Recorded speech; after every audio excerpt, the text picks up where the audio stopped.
Hello, this is Vicky from vickycharles.com and you're listening to episode number 31 of my podcast.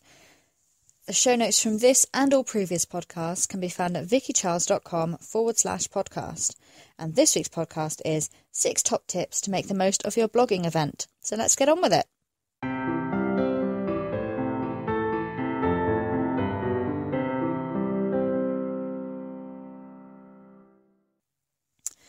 Welcome to episode 31 of the podcast, 6 top tips to make the most of your blogging event.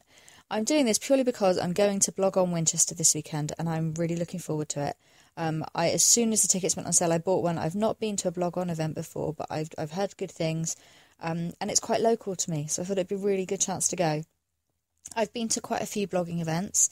I think the furthest I've travelled is London. I've had, mixed experiences. I've been to some really good ones where I've had a really great time, and I've been to some really good ones where I've had a bad time. I've also been to some really bad ones where I've had a great time. The first event I ever went to there, I was completely overwhelmed. I got really, really shy. I was really scared to speak to anybody, and I went home feeling actually really rubbish.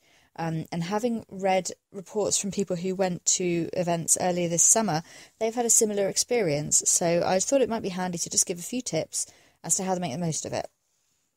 My first top tip is all about beforehand. So before you go to the event, as soon as you decide you're going and you've got your ticket, research who else is going, who's speaking at the event, which brands are going, which bloggers are going.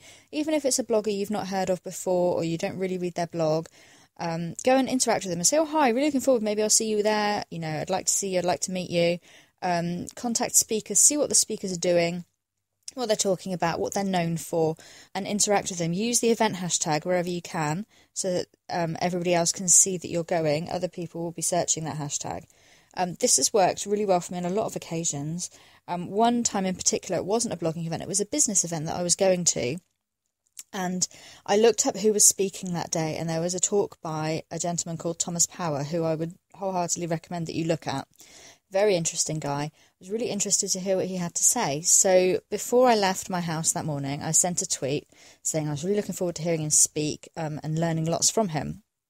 And he got that tweet, obviously, while he was in the building waiting to go on, because I only lived 2 blocks from that event.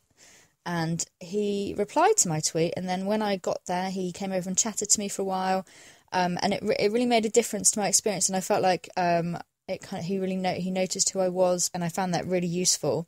And that I did get, although he replied to my tweet saying I'm not sure I can teach you anything, I did learn an awful lot from him, and I continue to, so that was really helpful for me. So it's definitely something to bear in mind, but also just, other bloggers, even if it's a blogger that you don't know, you've never heard of them, you've never read their blog, or you only read their blog once a week or something, interact with them, because you might not necessarily connect with their style of writing, you might not have any interest in what they blog about, but they might be a really lovely person, you might get on really well with them. I went to a TOTS 100 event earlier this year, and because TOTS also do foodies and I think other ones as well, there were a lot of food bloggers there who obviously I wasn't really aware of because they're food bloggers, but they're really interesting. I learned a lot from them. And it was great to just make those new connections. You never know when you're going to need to know a good food blogger, or you're going to need to know, other bloggers that know other things. It's good to have that sense of community. My second tip is to practice your elevator pitch. For those who don't know, an elevator pitch is like your 30-second intro, what you would say as you were in the elevator or lift going up to the next floor. So it needs to be really short and to the point, kind of not just your blog tagline. My blog tagline doesn't really tell you what I do, but the most important thing for people to know about you, what you really want people to take home about you. So even if you only get to introduce yourself and then you never have a conversation with that person, what do you want them to really know about you? So it would be something along the line, my name is blah, blah, blah, I blog at blah, blah, blah, about blah, blah, blah. So my name is Vicky, I blog at singlemotherahoy.com about life as a single parent. My name is Jenny, I blog at foodiefoodfood.com about food. Something, not just that, but also, so Hayley from Downside Up would say, the positive side of having a Down syndrome child, things like that, so that people can really kind of understand who you are. Otherwise, you tend to walk away from these meetings with strangers and think, oh, they don't know who I am. They're not going to remember me. They don't know anything about me. Kind of, you don't need to say something really outrageous and be memorable, but kind of just tell people who you are, what you do, and why they might be interested in your blog, basically. My third tip is a really simple one. It's just to think about your goal for the day. A lot of the time, we go along to these events and think, oh yeah, that might be nice, I'll go to that. And we kind of trundle along and we take some notes and we hand out some business cards and then we leave. And sometimes that can end up having been really kind of a wasted day where we've not really done much with our time. So think about what you want to do. Do you want to go to this event because you want to interact with brands and strike up a partnership with a brand? In which case you should really work on your elevator pitch and really work on why the brand should work with you and make a good impression when you meet them and take business cards with you to give to them. Are you going there just to meet other bloggers? In which case, does it even matter who's speaking? You're just going to go and sit and chat to bloggers all day? That is a perfectly valid use of your time. If you want to make good connections with other bloggers, then absolutely go to an event and do that. Don't feel like you need to go to the talks if you don't want to. If you're quite happy chatting, making new friends and connections, then brilliant, carry on and do that. If you want to go and learn new things, then maybe, don't even look at the brand tables. Don't even bother going and picking up loads of freebies. If you're just there to learn things, take a good notepad with you and crack on. My fourth tip is about stationery. Notepads, I would bring more than one pen because without fail your pen will break. A lot of places provide spare pens and notepads, but don't rely on that. Always take one with you, purely because you might want to make more notes. You might want to make notes on the way there, on the way home. You might want to make notes outside of the meeting rooms, all sorts. But also bring business cards. I have business cards for my blog and I very rarely use them. Not because, oh, everybody knows me, darling. More because I think there's more power in taking a business card from somebody and then the decision's in your hands whether you email them. If you give someone your business card, it's kind of like you've gone, hello, like, come and talk to me, please, bye. And then the ball's in their court. So I prefer to have the ball in my court about who I want to go back and email and contact, rather than sit and wait for that person I really want to talk to, wait for them to contact me. I'd rather contact them. One thing I'll also include in this section, which isn't really about stationery, is about branded clothing. I thought branded clothing was a complete waste of time and really stupid, and only people with too much money do it. And then I went to Brit Mums Live this year, wearing a vest with Single Mother Ahoy written on the back, and so many more people talked to me, loads of people that I really was really pleased to meet, so many people tapped me on the shoulder and went, oh hi, I'm so-and-so from this blog, and it's people I'd really hoped I would bump into, people I really wanted to see, people I really wanted to talk to, but also a lot of people who had maybe read my blog a couple of times or heard of it, and just came and said hello because they knew what blog it was.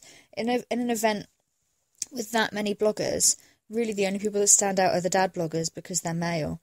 And a lot of, it can be just a sea of women, and it's really difficult to put faces to these tiny little avatars we see on Twitter or Facebook. So anything you can do to show people who you are, even if they look at your brand on your t-shirt and go, I don't want to talk to you, then at least they know they don't want to talk to you. At least they know, oh, you wrote that blog post about that thing I didn't like, so I don't want to talk to you, and that's their problem. But at least they know, and at least they don't have to then start a conversation with you if they don't want to.